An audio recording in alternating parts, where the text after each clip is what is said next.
CNN global news network کے ساتھ میں ہوں رابیل سید۔ شامل کرتے ہیں آج کی اہم خبر۔ گورنر خیبر پختونخوا ملازمین برطرفی بل 2025 پر اعتراض لگا کر منظوری کے بغیر واپس کر دیا۔ گورنر نے حکومت سے بل میں ترمیم کا مطالبہ کرتے ہوئے کہا کہ صوبائی حکومت کا بل بنیادی حقوقوں کی خلاف ورزی ہے۔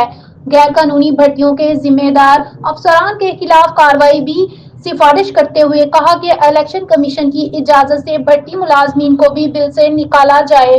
انہوں نے کہا کہ ملازمین کو اپیل کے حق سے محروم کرنا آئین کے آرٹیکل 10 کی خلاف ورزی ہے اور ماضی میں کی گئی قانونی بھرتیوں کو کالعدم قرار دینا غیر آئینی ہے۔